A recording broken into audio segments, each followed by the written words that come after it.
Hello everyone, আজকে আমি বাংলাদেশের সবথেকে মেজর যে প্রবলেমটি সেটি নিয়ে আমি আলোচনা করব আপনাদের মাঝে। বাংলাদেশের পল্লী বিদ্যুৎ সমিতি এটি নিয়ে আমি আপনাদের মাঝে যে সমস্যাটির কথা বলবো, আমি এই সমস্যাটি নিজে ফেস করতেছি। এই ব্যাপারগুলো থেকে আমাদের সকল নাগরিককে সচেতন হতে হবে, সকলকে প্রতিবাদী হয়ে এই অন্যায়ের বিরুদ্ধে প্রতিবাদ করতে হবে। অবশ্যই আমাদের এইখানে পল্লী বিদ্যুৎ নিয়ে আমরা যে সমস্যাটি ফেস করতেছি, তারা ঠিকমতো বিদ্যুৎ সরবরাহ করে কি করে না, এগুলো নিয়ে আমাদের অনেকের অনেক ধরনের প্রশ্ন থাকে। এটি আমরা জানি না বা বুঝি না বা বুঝতে চাইও না। আমাদের যদি বিদ্যুতের কোনো সমস্যা হয়, আমরা পল্লী বিদ্যুতে গিয়ে সেটির সমাধান খুঁজি। এমনও অনেক এলাকায় দেখা যায় যে পল্লী বিদ্যুতের যারা কর্মরত অবস্থায় আছে, তারা মিটার না দেখে, মিটার রিডিং না দেখেই তারা উল্টাপাল্টা ইউনিট বসিয়ে তারা প্রতি মাসে বিল তৈরি করে দিচ্ছে। এতে আমাদের মধ্যে অনেক মানুষ আছে যারা আপনার এই ব্যাপারগুলো বোঝে না, কিন্তু যাদের প্রতি মাসে বিল আসার কথা 200, 300 বা 400 টাকা, তাদের বিল আসছে 1000, 1200, 1500 টাকা। মাসের পর মাস এই সমস্যাটি হয়ে আসছে। কিভাবে হচ্ছে এটি? কারণ পল্লী বিদ্যুতের যারা কর্মরত অবস্থায় আছে, মিটার রিডাররা আছে, তারা মিটার ঠিকমতো না দেখেই তারা বিল করে দিচ্ছে। বিদ্যুৎ নিয়ে যাদের সমস্যা আছে, অথবা নতুন বাসাবাড়ি করছে, অথবা নতুন কোনো প্রতিষ্ঠান তৈরি করছে, তাদের বিদ্যুৎ সংযোগের প্রয়োজন। সেই সংযোগের জন্য তারা দিনের পর দিন, সপ্তাহের পর সপ্তাহ, মাসের পর মাস তারা পল্লী বিদ্যুৎ অফিসে গিয়ে প্রসেস করার চেষ্টা করছে, কিন্তু তারা একদম লিগ্যাল ওয়েতে থাকা সত্ত্বেও পল্লী বিদ্যুৎ তাদেরকে বিদ্যুৎ দিচ্ছে না। কেন দিচ্ছে না? টাকার জন্য দিচ্ছে না? টাকা দাবি করছে নাকি? তাহলে কেন দিচ্ছে না তারা? তারা সরাসরি টাকার কথা বলছে না, কেন বলছে না? তাহলে এই বিদ্যুৎ না দেওয়ার মধ্যে কারণ কি?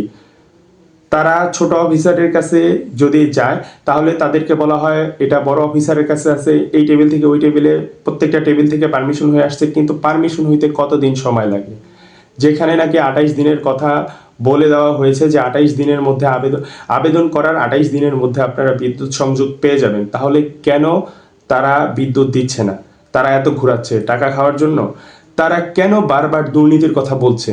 তারা কেন অফিসারের কাছে গেলে সতর্ক করে দিচ্ছে? এক অফিসার আরেক অফিসারকে সতর্ক করছে, এখানে জানি টাকার কথা না আসে, এখানে জানি কেউ দুর্নীতির মধ্যে না পড়ে, সেও জানি প্রতারিত না হয়, আমাদের এখান থেকে জানি কেউ প্রতারণা না করে। তাহলে তাদের মধ্যেই কি ভেজাল আছে? এই ব্যাপারগুলো নিয়ে সবাই সচেতন হতে হবে অবশ্যই। আমি যারা পল্লী বিদ্যুৎ কর্মকর্তারা আছেন, আমার এই ভিডিওটি দেখবেন, অবশ্যই তাদেরকে আমি সতর্ক করতে চাই, আপনারা এই ব্যাপারগুলো থেকে অবশ্যই সতর্কতা অবলম্বন করে থাকবেন। কেউ যদি বিদ্যুৎ নিয়ে কোনো ঝামেলায় পড়ে, এই ব্যাপারগুলো আপনারাই সমাধান করবেন, তাকে না ঘুরিয়ে। যদি সে না বুঝে, তাকে ভালোভাবে বোঝাবেন। নিজেরা একটা কথা সবসময় মনে রাখবেন, আপনারা এই ডিপার্টমেন্টে সব থেকে ভালো বোঝেন, আর কেউ বুঝবে না, ব্যাপারটা এরকমও না। এই ব্যাপারগুলো থেকে সবাই সচেতন হবেন। পল্লী বিদ্যুৎ কিন্তু আমাদের কাছ থেকে অনেক টাকা হাতিয়ে নিচ্ছে। আমরা মিটার নেওয়ার সময় নিজেদের টাকা দিয়ে মিটার নিচ্ছি, তারপরেও ডিমান্ড চার্জ কিসের জন্য আমাদের প্রতি মাসে দিতে হয়? এই প্রশ্নটি কিন্তু থেকেই যায়। এই ব্যাপারগুলো থেকে সবাই সতর্ক হব। তারপরেও কিন্তু আমরা কিছু বলছি না, ডিমান্ড চার্জ দিচ্ছি, তারপরেও আপনারা জুলুম করে কেন আমাদের কাছ থেকে টাকা বেশি নিচ্ছেন? কেন আমাদের পরিপূর্ণভাবে সার্ভিস দিচ্ছেন না? এই প্রশ্নগুলো কিন্তু থেকেই যায়। এই ব্যাপারগুলো থেকে আমাদের সবার সতর্ক হইতে হবে। পল্লী বিদ্যুতের ব্যাপারগুলো থেকে স্পেশালভাবে আমাদের সতর্কতা অবলম্বন করতে হবে। তারা যা করছে, এটি কিভাবে করছে? আসলেই কি ঠিক করছে নাকি ভুল করছে? তারা বেশি টাকা নিচ্ছে না কিভাবে কি করছে? এই ব্যাপারগুলো সবাই বিবেচনা করব। পল্লী বিদ্যুৎ নিয়ে কোনো সমস্যায় পড়ে থাকলে, অথবা কোনো বিপদের মধ্যে পল্লী বিদ্যুৎ নিয়ে থেকে থাকলে, আমাকে অবশ্যই কমেন্ট করে জানাবেন।